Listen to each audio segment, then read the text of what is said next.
ہر دور میں انسان نے جنگ لڑی ہے۔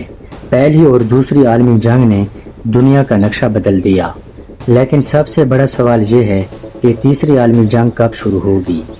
آج کی اس ویڈیو میں ہم اسی کے بارے میں بات کریں گے، لیکن جواب آپ کو حیران کر دے گا۔ ہسٹری ہمیں یہ بتاتی ہے کہ جنگ کبھی بھی اچانک نہیں ہوتی۔ پہلی جنگ ایک گولی سے شروع ہوئی اور دوسری جنگ ایک فیصلے سے، لیکن دونوں جنگوں کے پیچھے پولیٹکس، پاور اور ریسورسز کا فیکٹر تھا۔ آج کے دور میں بھی کچھ ویسی ہی ٹینشن بڑھ رہی ہیں۔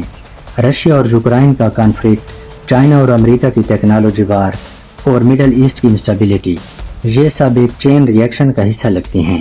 ایکسپرٹس کہتے ہیں کہ تیسری عالمی جنگ اب ایک ٹریڈیشنل جنگ نہیں ہوگی جہاں صرف فوجیں آمنے سامنے ہوں۔ اس جنگ میں cyber attacks, nuclear weapons, AI technology اور اکنامی وار سب شامل ہو سکتے ہیں۔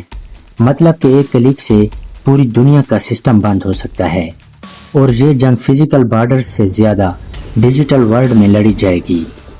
اور اب اصل سوال، تیسری جنگ کب سٹارٹ ہوگی؟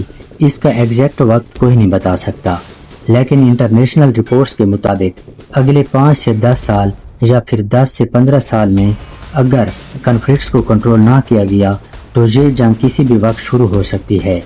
لیکن ایک اور تھیوری یہ بھی کہتی ہے تیسری عالمی جنگ آلریڈی شروع ہو چکی ہے، بس ہم اسے ورلڈ وار کہہ کر نہیں پکار رہے۔ ٹریڈ وارز، انفارمیشن وارز اور پراکسی وارز اسی جنگ کے ماڈرن ٹولز ہیں۔ تو دوستو، تیسری عالمی جنگ کی ایگزیکٹ تاریخ تو کوئی نہیں جانتا، لیکن ایک بات یقیناً کہہ سکتے ہیں، اگر انسان نے اپنے ڈیسیژنز اور گریڈ کو کنٹرول نہ کیا تو جنگ اب دور نہیں، اور شاید یہ جنگ بندوقوں اور تلواروں سے نہیں بلکہ ٹیکنالوجی اور انفارمیشن سے لڑی جائے گی۔ آپ کا کیا خیال ہے؟ تیسری عالمی جنگ کب اور کیسے شروع ہوگی؟ اپنے جواب کمنٹس میں ضرور لکھیے۔